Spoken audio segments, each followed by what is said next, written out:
So on today's episode, we've got Ebony Lane joining us from the east coast of Australia. So Ebony, welcome to the show, and yeah, how's everything going with you at the moment? Great 2024 so far. So yeah, how are you doing, and kind of what's kind of your plans over the next couple of weeks?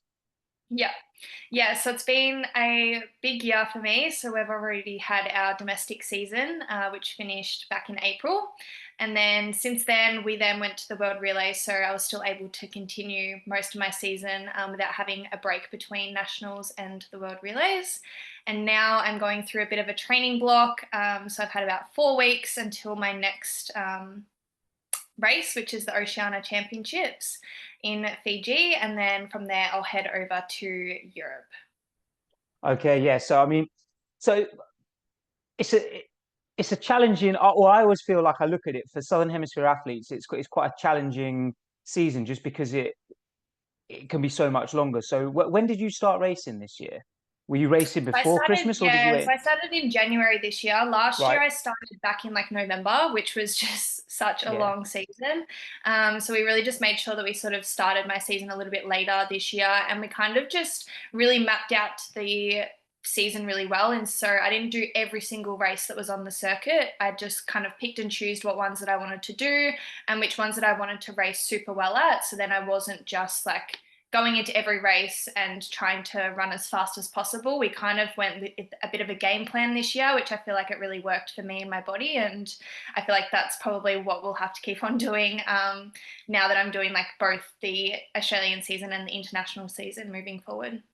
Yeah, okay. Absolutely. That completely makes sense. You've got to be a little bit more selective when you're kind of yeah, when you're going to put yourself on the start line for the sake Yeah, of kind of longevity throughout the season. yeah. Um, so with the international season coming up and then obviously Paris as well, kind of have you got targets for the remainder of the season, or is it just kind of like a case of everything's going really well at the moment? We'll just got kind of we'll see what happens. Anything further than what we've already done is a bonus, or have you kind of got still specific targets in mind? Yeah, so I feel like I really need to nail Oceania Championships. So that's always been something this season that we've sort of been striving towards. Oceania Championships for us is a really big championships, and we get lots of good points. Hmm. It's one of our biggest championships that you can have in our side of the world. So yeah, just really going into Oceania Championships. With high hopes and just know that I feel like I'm going to run well there. So yeah, so it's sort of been a race that we've sort of been working towards through the whole season. And if I can nail that, it sort of just takes the pressure a little bit off when I do go overseas, and I can just race for fast times, enjoyment, and not have to stress too much about like world rankings or anything like that. At the moment, I am in the world rankings, but sort of down like sort of the bottom level of it. So if Right. I can, yeah, run really well Oceania Championships, which has always been the plan, that will sort of boost me up, and then I can sort of relax and just race and prepare ready for Paris. All right, yeah, fantastic. And I feel like obviously going to Europe, running in Europe is a really exciting experience. Obviously, going to Paris and running at the Olympics is a really, really exciting experience. But because of what we mentioned earlier in terms of sort of like how long your season ends up being, is there a part of you that's kind of like looking forward to the break at the end of it all as well, or is that sort of not something you're thinking about too much at the moment? I feel like anytime that I've sort of got a bit of a training block, I kind of use it as a bit of like a break as such, Yeah, just to sort of, yeah, refresh and get sort of back into it. And I always feel like when I do have those breaks, I do miss racing again. right. So I feel like, yeah, as I said before, if I can nail Oceanias, that will sort of take the pressure off me having to race too much when I go overseas. And then I can sort of just allow myself to just train and relax and sort of have that break as such, before I then get to Paris and start racing properly. And then after that, it'll be a bit longer of a break. So that will be nice. Yeah, yeah, okay, excellent. And you went to Europe last year, right? You're no stranger to kind of competing in Europe. That's correct, yeah? Yeah, so last year was actually the first time that I opened myself up to racing overseas. Hmm. So that was my first time ever racing in Europe. And I think it really allowed me to sort of know where I sort of wanted to go for this season and what I Right. need to do, and plan it all a little bit better. Last year it was kind of a bit sporadic. I was only decided that I was going like 3 weeks before I even left. So Right. last year was just a little bit like hectic, like, okay, like, am I going, am I not? Okay, I am going, now what do I do? And just trying to find races and get into whatever. Whereas this year it's sort of been like, no, we can sort of plan it a little bit better, and I already know what races I'm going to be doing over there. So it's sort of a little bit more like chill for me this year, because I actually Okay. just went through all the chaos last year with Yeah. it, and sort of know the system and how it all works a little bit better this year too. Were there any kind of like big surprises last year? Was there anything kind of where you got to Europe and being on that circuit where you were like, oh, this wasn't, I wasn't expecting this, or anything that kind of came up that kind of caught you off guard? Yeah, I feel like once you're actually there, it's very similar to how ours sort of works. But Okay. I think it was more just like planning, okay, well, you're going to go from like one country to another country. Hmm. That's sort of like what Pete, like, I feel like I sort of got lost in, was like, all right, like, I've got a race in London, but then next week I've got a race in Sweden. So I've got to get from here to there and sort of make sure that I'm still getting my sessions in between as Yeah. well. Unlike here in Australia, when you just sort of, everything's very close and you don't have Yeah. many races that are too far away. So that was sort of where I sort of got lost last year, whereas this year I'm not making that mistake. All right. Okay. So yeah, Yeah. great to have a dress rehearsal the year before Olympics, right? And then kind of go through the real Yeah. thing in that Olympic year. Yeah, definitely. All right. Fantastic. So I want to kind of throw it back to your childhood. Um, First off, have you always known you were quick? Is that something throughout school? You were always like the quick girl? Is that was that you? Yeah, so I feel like going through primary school, like I was always like Yeah. the fastest in the school kind of thing. Yeah. Okay. So, but anything past that, like I've started athletics when I was 4. So I've gone through all of the different stages of like little athletics into Hmm. senior athletics, doing like the regionals into state championships, nationals, all those sort of things. So it wasn't in like anytime I'd sort of get to states, I would struggle quite a bit.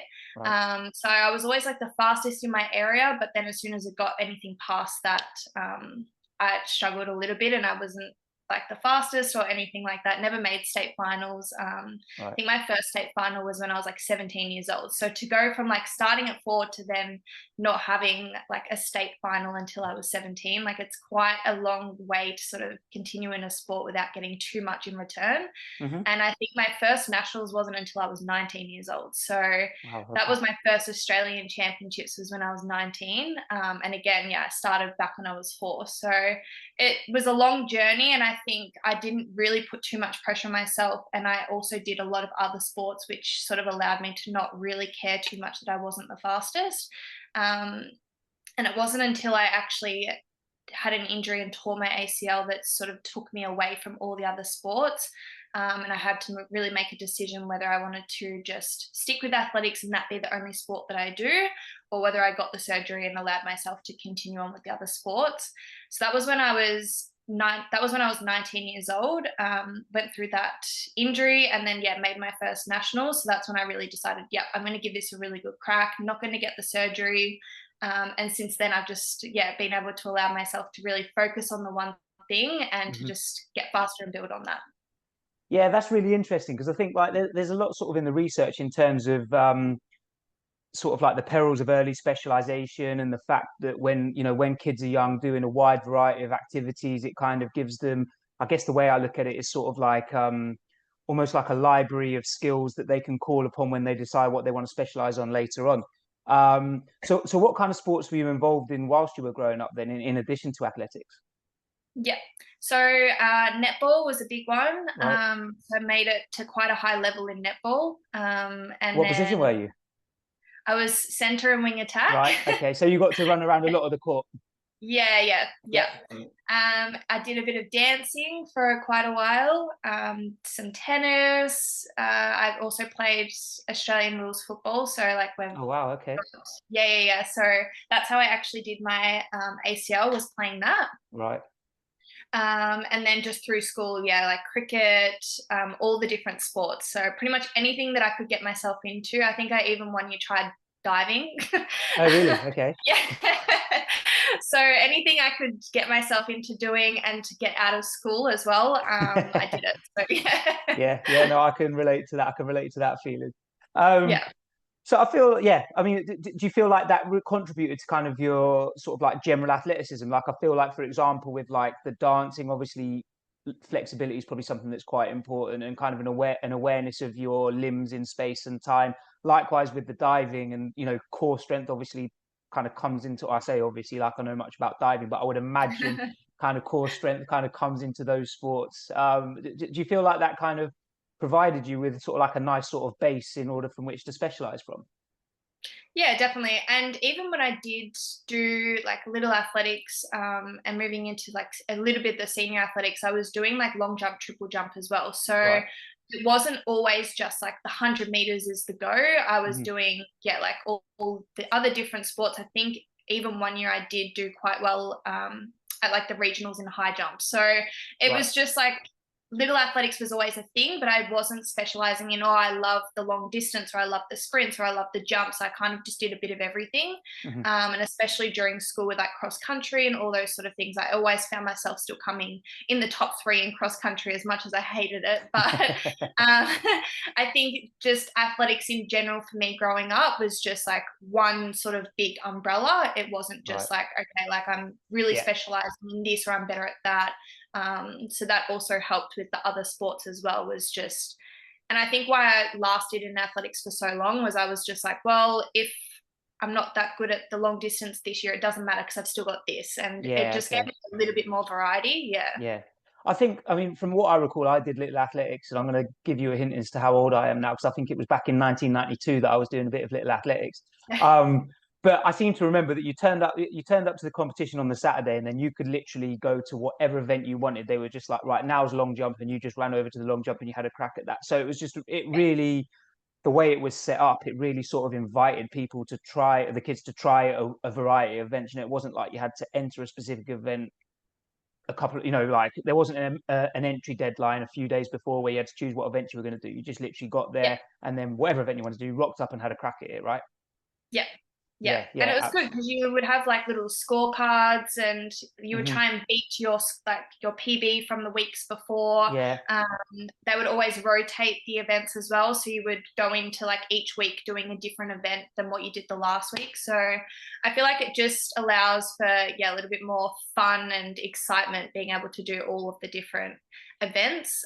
yeah, And then it also translates into other sports as well. So that's what I always encourage like little kids who do ask, like, should I do athletics or should I keep on doing my other sports? I'm like, just do it all, because whether yeah, you stay with athletics and you do the high jump, or whether you are really good at like football or netball where you do have to use that jumping motion as well, like it's all going to like translate and allow you to get better in whatever sport you end up deciding down the track anyway.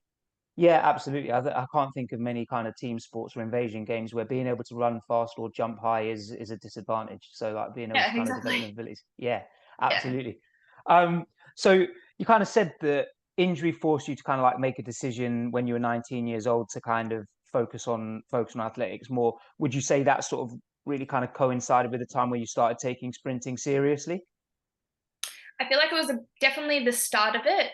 Okay. I still, yeah, I still went through all like the normal teenage things, wanting to go out partying and Yeah. like all those sort of things.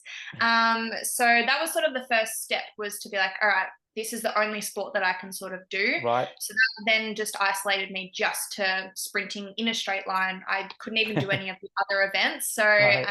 yeah, so that's when my training became a lot more specific just for the sprinting.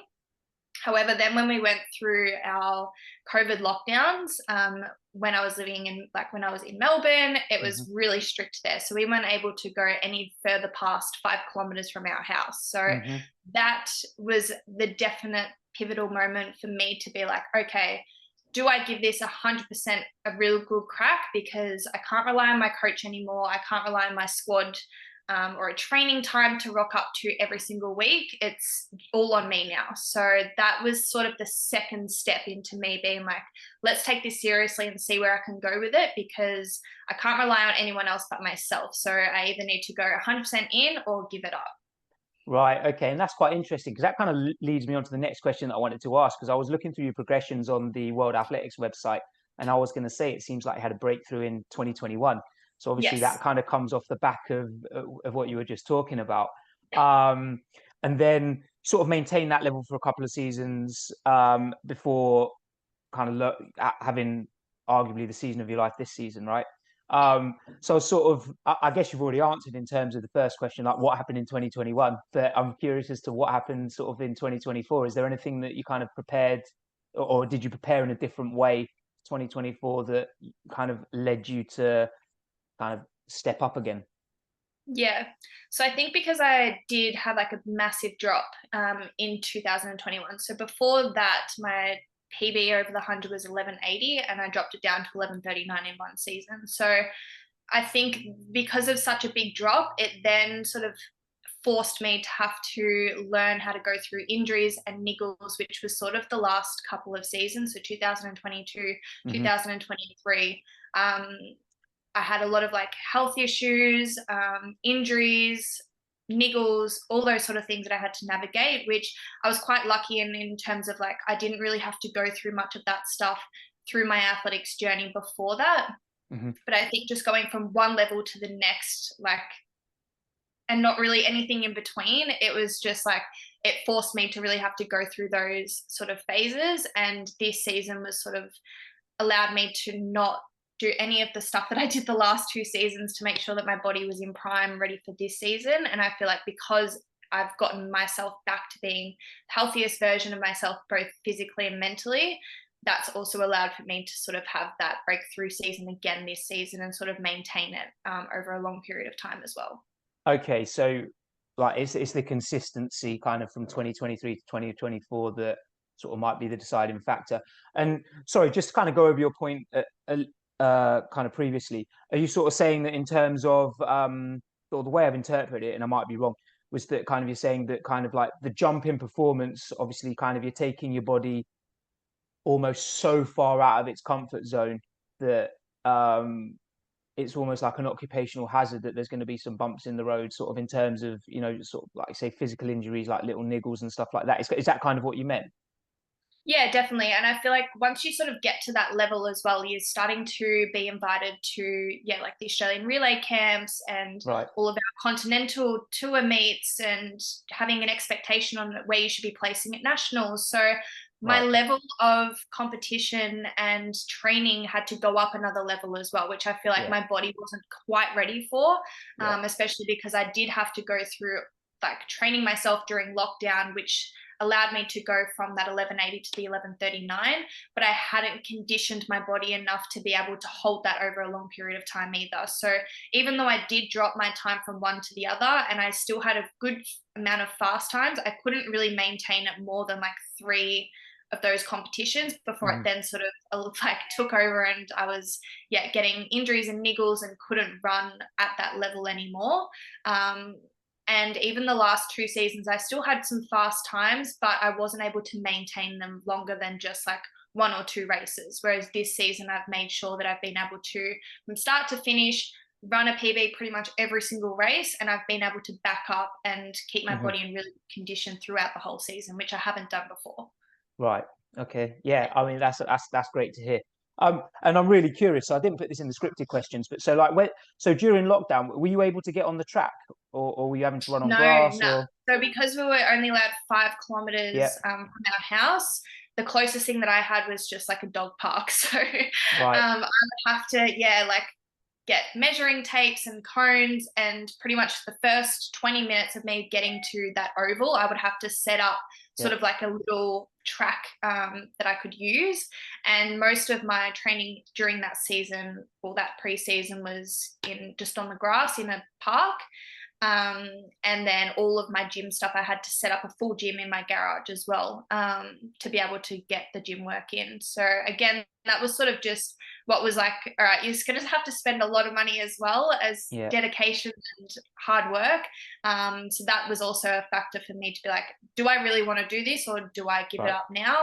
And once I decided to go 100% in, I then had to invest in all of this stuff and Yeah. make it happen.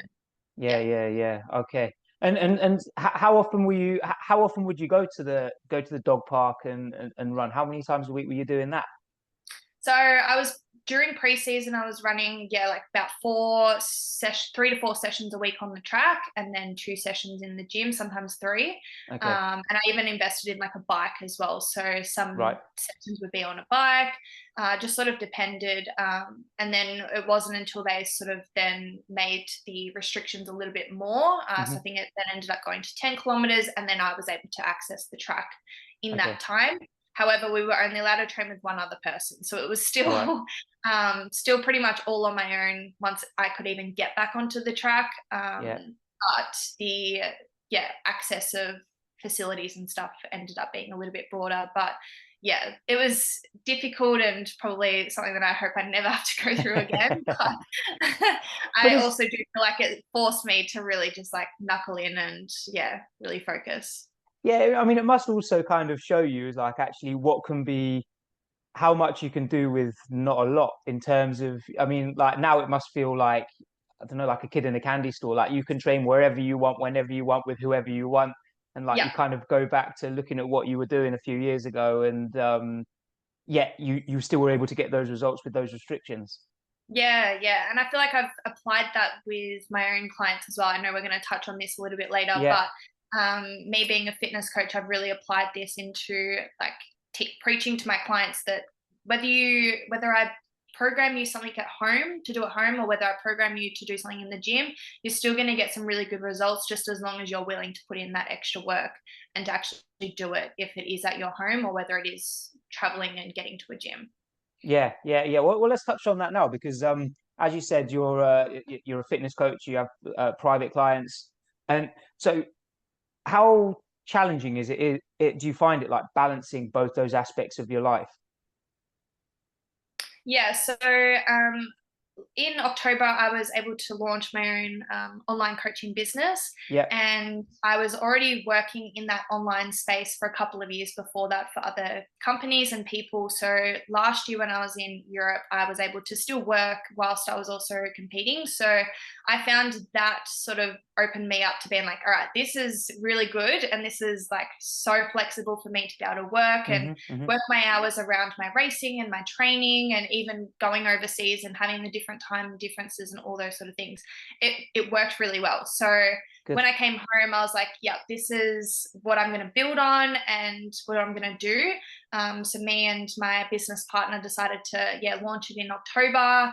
And it's going really well. And we're still able to work outside of gyms as well. So when I am back in Melbourne, I work out of a gym too, just being able to get that physical face to face. But even like whilst I'm here in Brisbane, like doing 3 weeks of training and then going to Fiji for the Oceania Championships and going to Europe, like I know that I can still keep my clients and still build a big clientele just from the online stuff that I'm doing too. So it's a job that I've like know that it's going to be a career long thing for me and to be able to sort of make something out of also being an athlete as well Hmm. is just it's the best of both worlds, being able to be like a full-time athlete and also being a full-time online fitness coach and being able to work the two in together as well. And I think because I have had such a big like committed clientele base, and a lot of them did come from my previous workplaces that I was working at. Hmm. They understand as well, and they get inspired by seeing me do the races and everything. So they understand, okay, like we can't contact Ebony on this day because she's got a race. Like they actually don't mind because they love even just getting on and watching me race. So That's yeah, great. it's really good. It's sort of both intertwines in together, and the more that I learn as an athlete, the more I can apply that into being a good coach as well. And I guess it's pretty good marketing making the Olympic team, right? Yeah, yeah. I guess it myself. And Yeah. I'm like, come on. But, Yeah. Oh, there. That's fantastic. I really sort of pleased to hear that. And I think that kind of touching on your previous point, I feel like showing. Um, I mean, I've done a little bit of personal training in the past, and I think that one of the things that I'm conscious of with beginners is that the gym can be sort of like quite an intimidating place with all the equipment. Yet at the same time, I think sometimes beginners think that they need to be almost all in with all the equipment and everything needs to be perfect to make progress. And I feel that kind of your story kind of going through lockdown and saying that you can program things for them being at home, it kind of helps kind of really kind of demonstrate that that's not necessarily the case. Yeah, yeah, definitely. And I feel like a lot of people shy away from like the online sort of space. But I feel like it's just as powerful as being in person with them because you're giving them the opportunity to work out from wherever they're comfortable, whether it Yeah, is like a specific gym that they've been a member at for 10 years or whether it is having those few dumbbells and barbells in their garage. Like you're giving them the opportunity to work out where they feel comfortable, but then they also have that access to you 24/7 by a message or sending you videos of their form to get some feedback. All of our exercise videos on the app are all videos of us doing the exercise too. So it really allows for them to just watch the video and feel that connection of, all right, that's how Ebony's doing the exercise. So now I can sort of apply that and try it myself. yeah. Um, so yeah, it feels just as much as like being in person with them. Half of them I haven't even met before, but they've been clients of mine for 3 years. So we have phone calls every single week, and half of the time it's not even talking about their how their workouts went and everything. It's just more talking about life and if they've Yeah. got anything coming up and all those sort of things. So just I find that I can build such a good relationship just as well as when I am in person with them at the gym as well. Yeah, and I feel like that the other thing that it allows for is that if you want an in-person trainer, then you've got to find somebody within, I don't know, like 5 or 10 miles or kilometers that sort of like gels with you personality wise, whereas you don't have that geographical restriction when you're working with somebody online. You don't have to think, oh, this person's great, but they're a bit too far away. You can work with anybody that you can find online. Yeah, yeah. And I found that like especially with like Instagram and stuff, I've had a lot of Hmm. clientele come from there. And I think they can see my personality and obviously the things that I'm doing as an athlete and whether they're in a different state to me or a different country, they can still work with me because it's all online. So it just allows for them to be like, I really have trust and know that I'm going to do well with this person that I want them to train me. And whether, yeah, they are on the other side of the world or whether they're in a different state, or even if they are 10 minutes from me, they can still work with me the exact same as all of my other clients too. Yeah, yeah, I think that's really interesting. Do you have many international clients?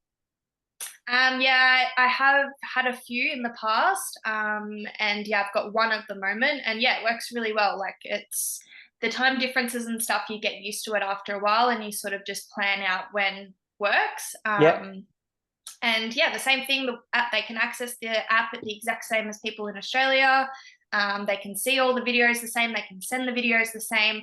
We do a lot of our communication through WhatsApp. So even just Hmm. like messaging and calling, it doesn't change any of that because we can just do it all through WhatsApp as long as they've got internet. So yeah. Yeah. All right, really cool. So speaking about your training then, I'm really curious as to what a typical week of training looks like. And I know you've just moved from Melbourne up to or you're currently training in Queensland. So I don't know if that sort of like varies a little bit, but are you able to outline what a typical week of training might look like for you? And I guess I get as well that it's going to vary from sort of depending upon what time of year we're in. But feel free to pick a time of year and what you might do on a Monday, Tuesday, so forth. Yeah. So with my previous coach, I'll go through like previous coach preseason kind of thing. That was Yeah. quite like full on. So I would do 3 track sessions, 2 gym sessions, either like a pull, bike, or hill session. So that Wow. was pretty much like 6 sessions in a week. Most of the time it was like 6 days, or it would be over 5 days, and some days would have double sessions. Okay. And currently, like with my new coach in season, so I'm doing 3 to 4 track sessions and 1 gym session. So very different between the two, and especially like my previous track coach was very emphasis on the gym, so I would do like 2 gym sessions all the time Hmm. unless it was a week leading into a competition, whereas now I've dropped down to 1. So yeah, the trainings are completely different, so I can't really say like what sort of my training does look like Yeah. from like pre-season to in season, but at the moment my current training is 3 to 4 track sessions and 1 gym session. So yeah. So with each of those track sessions, does like a day have like a theme? So for example, I don't know what days you're on the track, but is like Monday, for example, like an acceleration focus session, or like a tempo session or anything like that? Yeah. So yeah, Monday is a tempo session for me, and a little bit of like technique sort of stuff too. Okay. Then Tuesday, I'm back at the track and I do my acceleration session. So yeah, Monday tempo, Tuesday acceleration, and I also do my gym session on that day as well. Hmm. Wednesday is completely off. Thursday is either like it's a bit longer stuff. So yesterday I had like 120s, sometimes I've got 150s. So a bit of like a longer distance, but still very fast. So like 90% sort of Hmm. efforts. Then Friday is off, and then Saturday I'm back at the track and I'm doing technique stuff as well. So I do like wickets, assisted runs with the like 1080, Hmm. and some unassisted runs as well. So, if you don't mind, I'm going to probe sort of like a little bit deeper on some of these sessions. I find it fascinating. Um, so, with what would like a typical, or what might a typical tempo session look like? And the reason that I ask is that like you might have some coaches that might, I don't know, you know, they might prescribe 8 times 80 meters as a tempo session, off relatively short recovery. Yet you might have another coach that a tempo is 10 times 200. So I think that it can sort of like, just the term tempo, I think it can mean Yeah. something very different to different people. So I'm quite curious. Yeah, definitely. Yeah, well, especially like going from one coach to the other, they are completely different as Right. well. Yeah. So Yeah. yeah, so like you saying that completely understand. So my tempo sessions at the moment, so I'm doing 660 meters just on the grass, Hmm. and I'll have 3 minutes in between. Okay. Whereas my previous coach, my tempo session would be like 2 by 5 80s with like Right. walk back recovery. And then between the sets, I would have about 8 to 10 minutes. Okay. Um, and they were a little bit faster than what my 60s are. So, yeah, it's very dependent on like what coach you have at Yeah. the time. But yeah, at the moment, my tempo sessions are like just over 60 on the grass in runners, 3 minutes recovery in between, and yeah, about 6 to 8 reps. Okay. And what might an acceleration session look like? Would I be right in thinking that some of it would be sort of resisted? Yeah. So I'd never done the only resisted training that I had done before this was sleds. Yeah. So now I'm actually using like the 1080 machine, Hmm. and setting it to different sort of levels, and trying to get certain step frequencies happening and all like a little bit more database, Yeah. which is yeah something that I'm not quite used to, but loving it, and yeah feel like it's a technology that like is definitely going to evolve and become a lot more popular and accessible to other people too. So that's something that we didn't really have too much access to in Melbourne, which is why we just did all like sled work. Yeah. Whereas now, like I've got one pretty much at every single session, apart from the tempo sessions. So yeah, the speed sessions will be like I either do like wickets. We've got like a activator belt now, so Yeah. Okay. like I know what you mean. Yep. yeah, attached to all of like these different bands, and they sort of really make you have to have a high knee lift and like keep your foot stable. Hmm. So sometimes I'll have that in my session too, and then yeah, we use the 1080 machine with like assisted runs, yeah, resisted. Sometimes I do it out of the blocks. So a whole heap of different stuff that I've never done before. We've sort of done over the last 3 weeks. Um, which has been yeah really cool and exciting for when I can start to do that stuff in pre-season, even next season as well. Yeah. Yeah. And so what sort of distance would you cover for an acceleration? Would it be, and sort of how many reps might you do? Would it be like sort of 30s, or longer or Yeah. shorter, So we'll do or like 20 meter, 30 meter, 40 meter. So I don't really go anywhere past 40 meters. okay. If I'm doing like the hurdle, like the wicket circuit, Yeah. I'll do like a 20-meter run in, and then I'll do like 20 to 30 over the wickets, and then like 10 meters out. So that equals to around about 50 to 60 meters doing those ones. But usually we'll do that before I even get into like the acceleration stuff, just to get the angles working and to sort of use it as a bit of like a warm up, getting Yeah. like my feet down quick and just really switching on. So then when I do get into like the acceleration and the blocks and everything like that, I'm really ready to go. So yeah. Okay, cool. And then so then you got Wednesday off, and then Thursday would be a little bit longer stuff. But you said so 120s, 150s, but so kind of still pretty quick. And how many reps might you be doing if you're doing that kind in that sort of in that kind of rep range or distance range? Just about 4 reps and have Okay, about 8 minutes in between. okay, So yeah, yesterday I did 120s and my last one was like pretty quick. So we were like, all right, let's just cut it at 3. So okay, pretty much if I'm moving well and like everything's like going really well, we sort of just like finish it off if I've gone from like, let's just say, like I think yesterday I dropped like point 0.4 from like the second one to the third one. So we were like, all right, we don't need to do any more. We're finish on moving a quick. high. So yeah, just finish on a high and just leave it at that.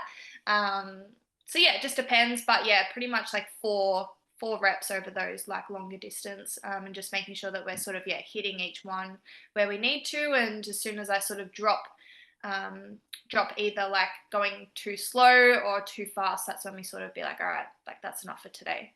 Yeah, okay. And then Mm. with the technique work on Saturday, I mean, I'm guessing that's you might have like the activator belt and stuff like that involved in that Yeah. session and some of the wicket stuff. Is that right? Yeah. Uh, Yeah, yeah. And then just not like with that sort of technique session, so we're using all of that, but we're sort of not running as fast as what we were in that Tuesday session. So the right. Tuesday session is more like acceleration, like hitting it at 100%, whereas Yeah. Saturday is more like, all right, we're doing the same things, but we're really focusing on techniques. We need to take it back a little bit just so I'm like really just focusing on like the specific cues that we're sort of trying to work on at the moment. So even though I'm doing all of the same things like the assisted and the wicket runs and all those sort of things, it's just we just take it back a little bit so I can really focus on making Yeah. it more a technique session and not running at 100%. Yeah. Yeah. Yeah. Okay. Mm. And would it be fair to say that that also becomes like a little bit of an emphasis on the Monday session where you say you're doing those 60-meter tempo runs, but they're a little bit slower than you were doing previously in Melbourne with a little bit more of a technical focus? Yeah, yeah, Yeah. definitely. Yeah. And I feel like so like because Saturday is quite like taxing and like even though I'm not running at 100%, like I'm really trying to work my brain into being Yeah. like this is what I need to like hit and focus on. Yeah. So then I have like Sunday completely off, but then I still feel like Monday I am a little bit like drained and just need to get my body moving again, but not have like that CNS sort of work Yeah. happening. And then because Tuesday is then such another specific like session that I need to hit 100%, it's good to do that tempo on the Monday because then I've got Sunday completely off, Monday tempo, and then I'm ready again for that 100% session on the Tuesday. So the Monday almost kind of acts as like a warm up for the bigger Yeah, sessions of the week. Yeah, yeah, yeah. yeah. And sorry, one more question about the acceleration. So like, how many reps would you tip of an acceleration would you typically do within a session? So we've been doing like some would be like resisted. So I'll do like um, three, 2 to 3 reps resisted, and then I'll Hmm. get into the blocks. Sometimes the blocks will be resisted. Sometimes it'll just be like get in the blocks and do exactly what you did in the resisted runs. So I'll do like 2 to 3 runs resisted, 2 to 3 runs in the blocks, and then I'll have about like 15 to 20 minutes rest, and then I do that again, and then that's it. So pretty Yeah. much Okay. about, 8 to 10. yeah, yeah, around 10 reps. Yeah. Yeah. Yeah. Yeah. Okay. Yeah. Cool. Really interesting. And I think kind of one of the things that that you touched on there as well is that there's was the technical emphasis and the fact that your Saturday sessions are quite challenging because the technical emphasis and you're having to be like sort of really I guess like cognitive of the movements and really what's the word I'm after? Like cerebral is it kind of where you're really thinking about everything that you're doing Yeah. so what are some cues that you've been working on or cues that you find have sort of like really resonated and you feel have made like a positive impact on your performance have you had kind of any sort of like aha moments where you sort of somebody said something or you've tried to do something a certain way and you feel like it's had sort of like a fairly significant impact? Yeah, so my new coach is very big on data and video analysis and everything like that. So pretty much every single session that I've done since being here has been like videoed and recorded with certain things, so we can sort of look at the data and the different trends, and even just looking from like my first ever session when I like got here to like a session that I did yesterday, like they are two completely different running styles. So that sort of opened my eyes up to be like, okay, like I'm running fast, but imagine how much faster I can run if I can fix these few things. So Hmm. it's just like little things like my left foot likes to be a little bit lazy and doesn't like to stay nice and firm. It just kind of flops every now and Right. then. So Okay. just making sure that I'm hitting every single step with like a nice solid foot. Knee drive is something that I use my quads a lot when I run. So it's just trying to focus on getting a little bit more higher of a knee lift so I can start to use my hamstrings and glutes a little bit more when I'm running too. So Right. just really minor things that we're sort of focusing on, but they're making such a big difference. And I can see how it's going to help in the long run as well. It's just, it makes me feel like I'm not putting as much effort in when I'm running because I'm hitting the ground a lot nicer, which are things that I'd never really thought of before this too. So yeah, it's been really good and really positive, and obviously it's not going to make too much of a difference just doing like a 3 week training block and leading into the Olympics and stuff, but a little minor change is going to make a massive difference, and I can see how over a longer period of time going into like preseason next year and even next season and a few seasons to come, how much Hmm. more I'll be able to improve just by doing those things without even having to really think or work on them too much. Yeah, I think absolutely. I think that's the goal with any kind of technical changes to that then becomes your default mechanism. So you're sort of under the pressure of competing against whoever in a national final or whatever, and you don't you're not having to think about it, but you're not reverting to old habits. You're kind of your habits are now what you've been working on in training. Yeah, Yeah. yeah, exactly. Um, so away from training, away from the track, I think one of the things for me that I think is really important is recovery. And I think that sometimes it can be sort of overcomplicated. I don't know why I'm giving my opinions. I'm supposed to be asking you the questions. But I'm definitely interested in terms of sort of like recovery practices that you use, and sort of how closely you're sort of monitoring and managing things like hydration, nutrition, sleep, etc. Yeah, yeah. So I feel like I've done a lot of different things, and I feel like a lot of different things work for a lot of different people. So Right. anytime that someone even comes to me and says like, "What do you think I should be doing for this, this, and this?" I always say, "Try it all, and whatever's going to work for you is going to work for you." So I have like dived into doing like the ice baths and compression boots and saunas and all those different things. And I found that like the ice bath doesn't really work for me. The only time I'll ever use an ice bath is if I've had like a race and then I get home and I sort of feel like I need to like wake myself up a little bit if I've got a session the next day or in the next couple of days. But I was sort of using it as like a recovery to try and get my muscles to like recover a little bit quicker, and it just wasn't really working for me. So ice baths I don't find personally work for me, whereas like the saunas being in the hot does. Right. So I really try and make sure that I at least just get one sauna in a week. Again, just not overdoing it either. There was a time when I think I was going like every single day. It's like you don't need Right. to do Okay. that.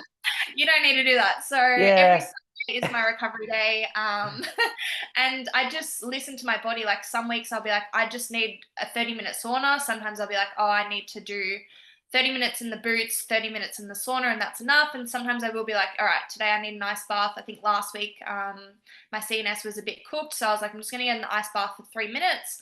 And that really helped as well. So it's just really knowing your body and what's going to work in Mhm. certain phases of time, and not really relying on it as a routine either. That's something that I was really doing last year too. And then I would Yeah. get overseas and I'm like, oh, I don't have access to a sauna. I don't have Yeah. access to the boots. Like, what am I going to do? Whereas this season, I'm like, there has been weeks where I haven't needed it and I haven't relied on it. And it's just allowed for me to not like have that as something that I like fantasize over or freak over when I don't have access to It's it. probably quite liberating to realize that you don't need it. And Yeah, yeah, and just like knowing like, well, like I've got a foam roller, so let's just make that work for this yeah. week, or Okay. let's get up like a yoga or a Pilates thing on YouTube and make sure that I do that instead. Like, just really sort of thinking outside of the box as well. And yeah, just not relying on those specific things that you do every single week at home. It's been like, okay, well, we're going to have to compromise and do, yeah, just foam rolling and stretching for a little bit, or we're going to have to just make sure that like my sleep is a little bit better. So that's another thing that I do try and focus on a lot. And I feel like I am quite lucky in the fact that I do sleep quite well. Okay. Like I'm that person that could easily get 10 hours of sleep a night. Oh wow. Yeah, you are Yeah, lucky. yeah. I can sleep on a plane. I can like, yeah. So when it comes to sleep, I don't have too many issues. And it's something that I don't really track either, just because Okay. I do find that it's something that I don't really struggle with. And if I do start to track it, like I don't want to fall into the phase of like being like, oh well, last Yeah. night's sleep wasn't that great, so that means I'm going to run like crap today, or like Yeah. this competition's going to go bad, or even just using as an excuse for why I didn't run so well Yeah. either. Okay. Yeah. Yeah. Um, Yeah. it's just, yeah, like if it's something that I haven't focused on before, it's like, why do I need to focus on that now? Yeah. Might be a time when I do need to start to dial in a little bit on that. And that's the same thing with everything else. Like sometimes my nutrition can be on point and sometimes it can slip a little bit. And that's when I'm like, all right, well, I'm going to put a few things into place to make sure that I'm like tracking it a little bit better, or I'm writing down the days that I don't feel so great, so then I can sort of reflect on that and figure out what it sort of is that's causing that as well. So yeah, it's just being really on top of like knowing you and your body and what's going to work. And you're going to go through different phases when things are going to be really good, and sometimes things are going to be not be so great. And it's just figuring out ways that you can sort of make up for that, or figure out, yeah, what's sort of going on. There might be an underlying issue, and yeah, as soon as you sort of let those things slip for too long, that's when you're then going to fall into other habits and different things that are, yeah, not going to allow you to be at your best. So that's something that I've really focused on this season as well, is just one, not having such a set routine into things, Yeah. and more just listening to my body every single day instead of being like, this is what works for me and I'm not going to change it. Hmm. It's more just looking at like a bit of a smaller picture and being like, okay, well, how do I feel today and what do I sort of need today, and just working off day by day instead of, yeah, a long period of time. Yeah. Yeah. I think that's. I think that's really. I think that's really interesting. I think that you kind of got to be willing to sort of like push out your. I don't know if it's necessarily pushing out your comfort zone, but definitely not being a slave to the routine and not being kind of robotic Mm, about things, like you say, kind of being willing to try different yeah, try different things, experiment with something new and see how it works. Um, yeah. when you say sort of like you tracked your nutrition, is that as literally kind is you literally sort of like tracking calories and or macros or anything like that, or are you just sort of like being a little bit more mindful about what you're eating? Yeah, I feel like again it just depends on like Right. yeah, it just depends on things. There has been times when I have tracked, and like I feel like because I do meal plans for my clients and stuff, like I don't really need to track. I can sort of know exactly, like if someone said Hmm. to me, "Oh, how much protein have you had today?" I would probably be able to tell you, and then if I put it into a tracking app, it would probably come up correct. So when it comes around knowledge around food and stuff, I'm really quite in tune with that and know.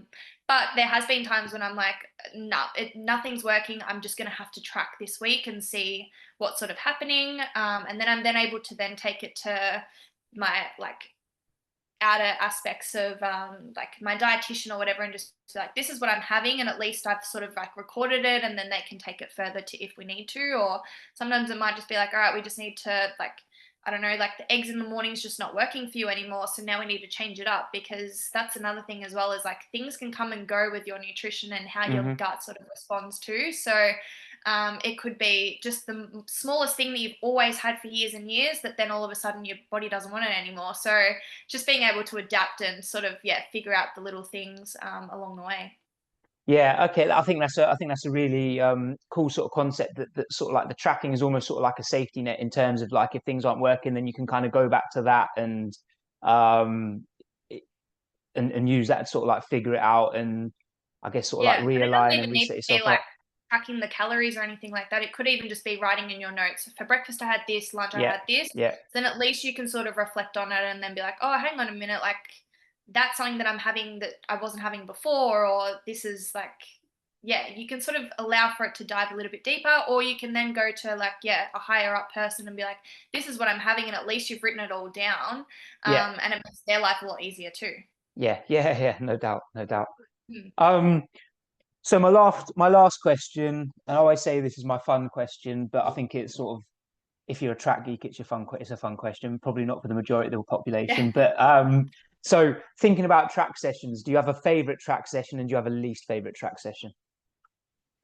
Yeah, this question, I don't know, like I don't want to be this person, but there's not really many sessions that I don't like, and there's not Okay, many sessions that I could say are my absolute favorite. However, I do find that like my best part of the race is like my block start. So I do right, love the yeah, blocks, yeah, and I love doing all those short, sharp speed sessions. So I do get a lot of like thrill out of that. Um, when I'm actually on for that day. If I'm not on, it can be a little bit difficult. yeah. Um, but I also love like, this is probably crazy to some people, but and I was saying this to my coach the other day, like I love just going out and doing like a hard like 250 or 300, like at Oh, the do end of a you? session, just just to like see, like, because I don't even do 200s on the track. Like if you Right, look yeah, at, yeah, my world athletics, it's just hundreds and sometimes 60s. So I don't even do 200s. My last 200 was 2 years ago. So just even at training, just doing something that's like out of the comfort, like I don't think about those things as like they're not going to affect my like performance. Like, you know what I mean? I'm not a 400-meter runner where like 300 times, like I know, like I just, things that I don't really know if it's good or not. Like I would just like to go out there and give it a go. And like, yes, you're out on the floor dying afterwards, but it's something that I don't have to really like do all of the time. So it's kind of right. fun for me. Yeah, Yeah. yeah. Okay, it's a satisfying pain that you don't sort of need to. Maybe you haven't done enough of them. Maybe that's what it is. Maybe you haven't done Yeah, enough of them to know yeah. to Well, hate that's them yet. why I think I like them so much, because I know that I don't have to do them that Yeah, often. So just yeah. doing like one every now and then, So and it's still 100%, novel. like, yeah, Yeah, yeah. yeah. I mean, And yeah, then I'm I would sure say what. like sessions that I don't really like I think just like I don't not like them, but like tempo sessions are quite boring because you're just running like at a slower Right. pace and Yeah, doing sort of the same distance like multiple times. But I think like they are super powerful, and like I know that I need to do them because I feel amazing afterwards. But when you're actually doing the session, sometimes you're like, oh, I just wish I could get my spikes on and like run a quick 80, you yeah, know? yeah. Yeah. Okay, yeah. So sometimes what you like to do and what you need to do aren't necessarily the same thing. No, no. Y- Yeah. And then speaking about you mentioned kind of your start and you'd run a few 60s before. Is there any do you have any ambition to have a crack at an indoor season? I feel like that would be quite. I think Yeah. I'd be quite interested to see you do one. Yeah, for sure. That is one of my like big goals, and something that I think that I'd be really good at. Hmm. It's always actually been like one of my biggest goals over the last like 5 years is just to like go and do some 60s and just to see how I sort of can go in them. It's quite hard with like they sort of clash with our domestic season, so I'm gonna have to Yeah, sort of figure out a year that it's not going to mean too much that I miss most of the domestic season, and I can get over there and just do um, like a 60-meter circuit kind of thing, because I would like to just go over and do like quite a few. I don't want to go over and just do one or two. yeah, yeah, I would want to like give it a good crack and sort of like build my way up to running some really fast times, and to hopefully, yeah, like step into being able to do some world indoor yeah, championships and stuff. So yeah, just be like picking and choosing when it sort of would fit with our season where we don't have too much going on that it would matter. But yeah, it's something that I like 100% want to do and get into, and think that it would be something that's probably going to be very specialized towards me and my racing. So yeah. yeah. All right. Well, yeah. I hope you do it, and I'll be looking forward to seeing that. Yeah. All right, Ebony. Well, I want to say thank you for taking time to come and join me on the podcast today. You've been a great guest. You've given some great information. And yeah, I'll plug your website and everything in the show notes. But yeah, and all the best for Oceanas, and then heading off to Europe and Paris. All right, Yeah. Thank you so much. my pleasure.